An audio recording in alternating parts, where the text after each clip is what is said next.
దేవుని స్తోత్రం. మీ అందరికి వందనాలు. దేవుని మాటలు ఎందాం కూసేపు. హల్లెలూయా.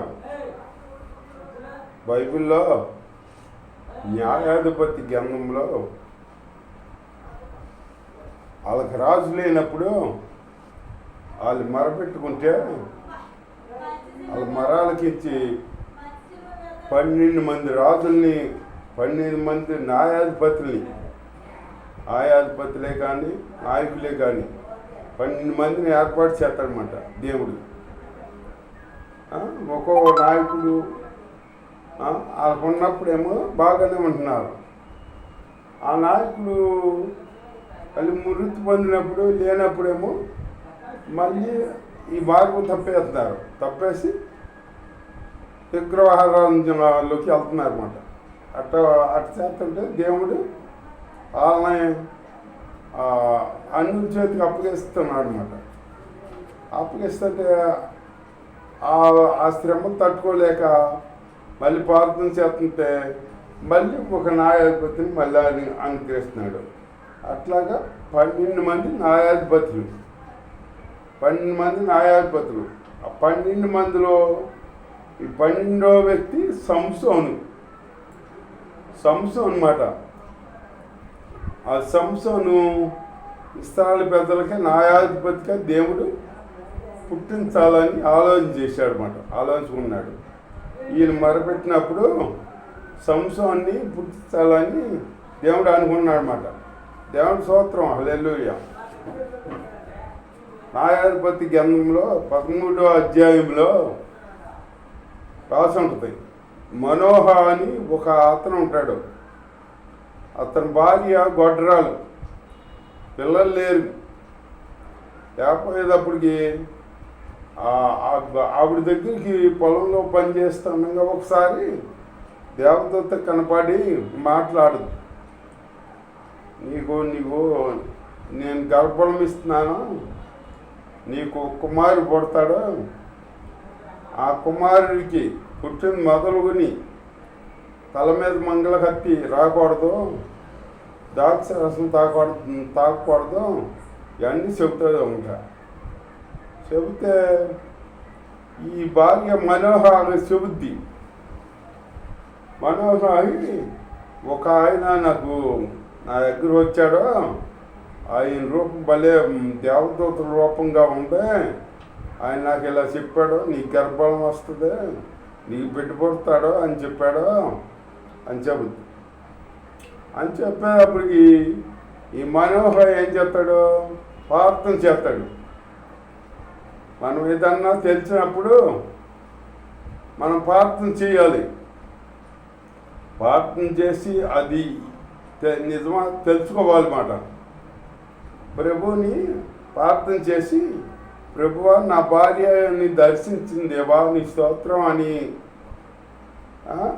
అది మళ్ళీ మరోసారి నువ్వేమనుకోకుండా దర్శించి ఆ బిడ్డ పుట్టింది మొదలుకుని మేమేం చేయాలో, ఆ బిడ్డని ఎలా పెంచాలో మాకు తెలియపరచు అని ప్రార్థన చేశాడనమాట మనోహర్.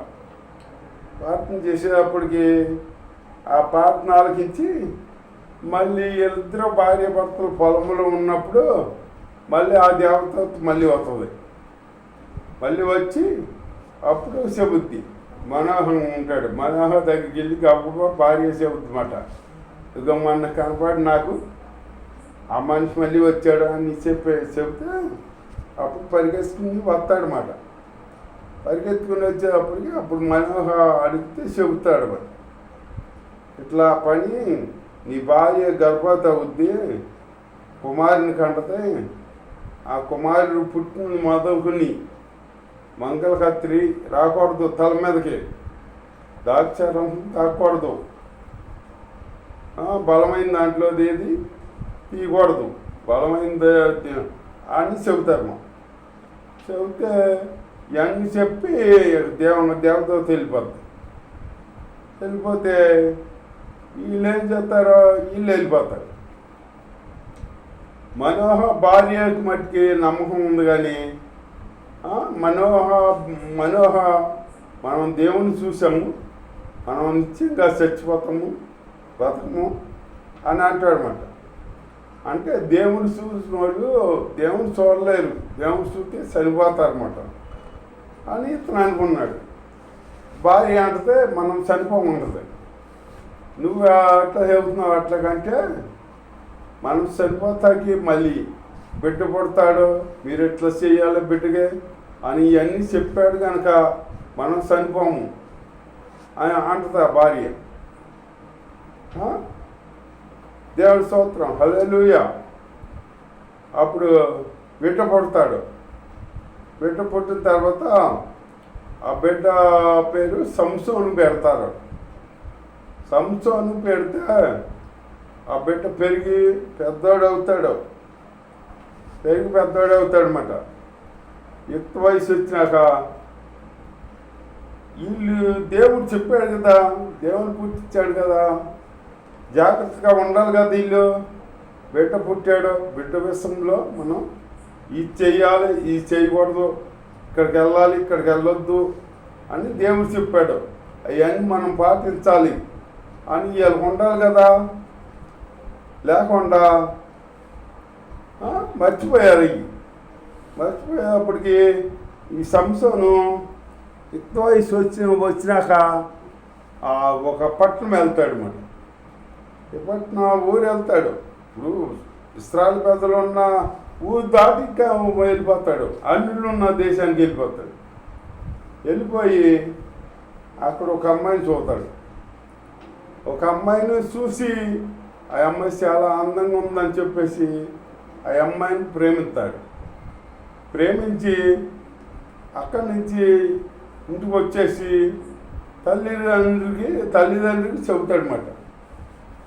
నేను ఫలానా అమ్మాయి ఫలానా ఊరు వెళ్ళాను, ఆ ఊరిలో ఒక అమ్మాయిని చూశాను, ఆ అమ్మాయి చక్కగా ఉంది, బాగుంది, ఆ అమ్మాయిని నా గురించి తేను మీరు అని చెబుతాడు.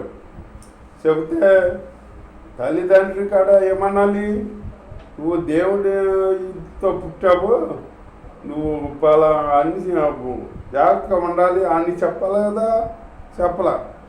చెప్పకుండా సర్లే వాళ్ళు ఏమనుకున్నారంటే దేవుడి వారంతో పుట్టాడు కదా, మరి దేవుడి చిత్తం ఎలా ఉందో అతనికి ఎదురు చెబుతాం ఎందుకు అని చెప్పేసి వీళ్ళు అనుకున్నారు. వీళ్ళు అనుకునేప్పటికీ వెళ్ళినప్పుడు ఏమైందంటే సంసోను ఒక సింహం కనపడింది. సింహం కనపడేటప్పటికి ఈ సంసోన్ ఏమైందంటే దేవుడి ఆత్మ వచ్చింది. దేవుడి ఆత్మ వచ్చేటప్పటికి ఆ సింహాన్ని సీల్ చేశాడు. మేకపిల్ల సీల్చినట్టు సీల్ చేశాడు. సీల్చి అక్కడ పడేసాడు అనమాట. ఈ వచ్చి తల్లిదండ్రులు మళ్ళీ తీసుకెళ్తున్నాడు కదా.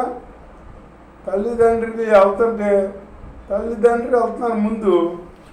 ఈ సంసోను ఏం చేశాడో, మొన్న నేను సింహాన్ని సీల్చాను కదా, అది ఎట్లా ఉందో ఏంటో సోదాము అని చెప్పి మళ్ళీ ఇటు వచ్చాడు. వచ్చేటప్పటికి ఆ సింహం కలేబరంలో ఏముంది, తేనెబొట్టు ఉంది, తేనెబొట్టు పెట్టి ఉంది.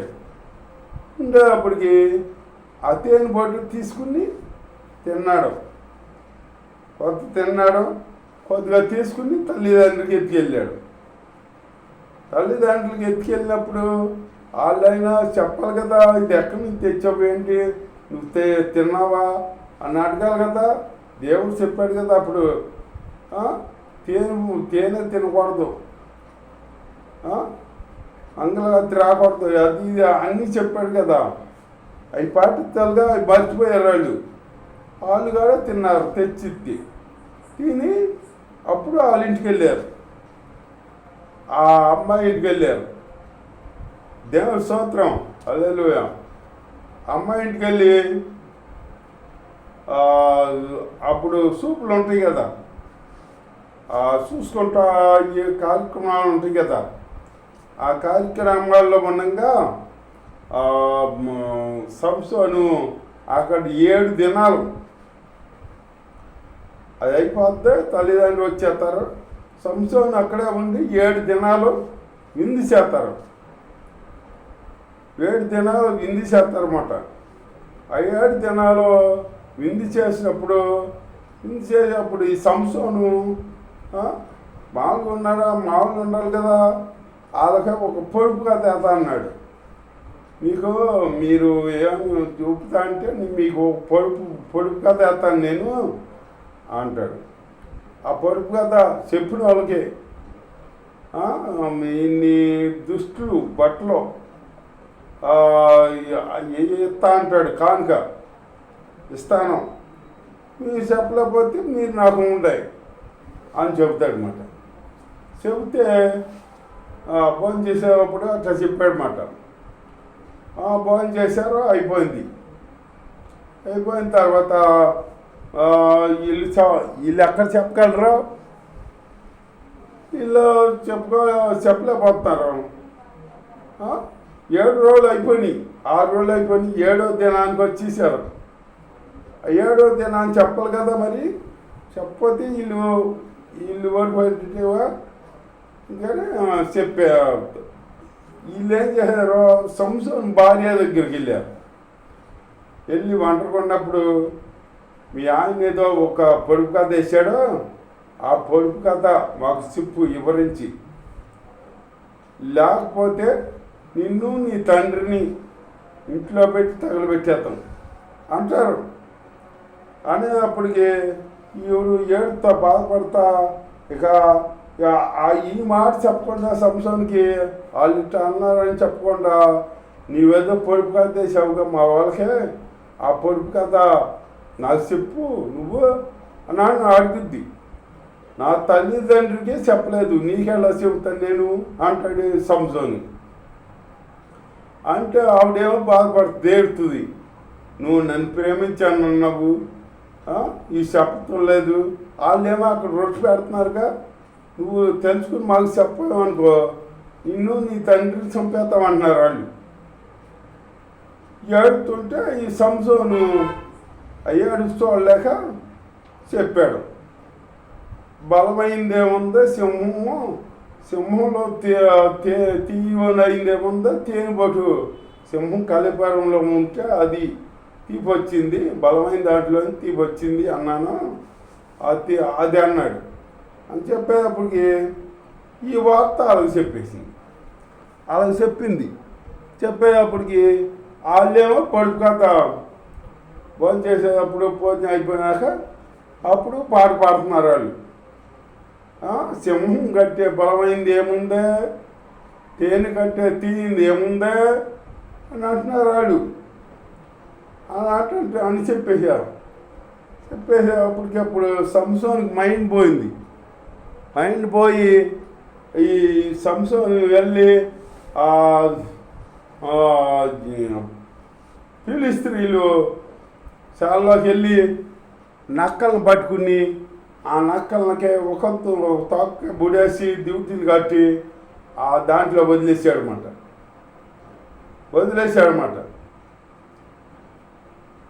అట్లా చేశాడు మైండ్ లేకుండా. మరి భార్య అట్లా చేసి మోసం చేసింది కదా చెబితే సంసోను అట్లా చేసేటప్పటికి ఈ ఫిలిష్తీయులు ఎవరు చేశారా, ఈ పని ఎవరు చేశారా అని వాళ్ళు అనుకుంటున్నారు అన్నమాట. అట్లాగే మన దేవుడు ఏదన్నా చెబితే అది పాటించాలి. ఈ సంసోను దేవుడు ఆజ్ఞ మీరేశాడు అన్నమాట. తల్లిదండ్రులు కూడా చెప్పలా, తీపి తినకూడదన్నారు, తేనె తినకూడదన్నారు, అంగళాతేకి రాకూడదన్నారు, బలమైన దాంట్లోది నువ్వు తీయకూడదన్నారు. అవన్నీ బలమైన దాంట్లో తేనె తీసి తిన్నాడు కదా. తినేటప్పటికి దేవుడు ఆజ్ఞ మీరాడు అన్నమాట సంసోను. తల్లిదండ్రులు కూడా చెప్పకుండా అట్లా ఉంచారన్నమాట. పిల్లలు చెడిపోతాకి అందుకే తల్లిదండ్రులు కారణం. అట్లా ఉండకుండా మనం దేవుడు ఆజ్ఞ ప్రకారం నడుచుకుంటూ దేవుని పొంది ఉందాం. దేవుడి మాటలు దీవించగాక. ఆమేన్.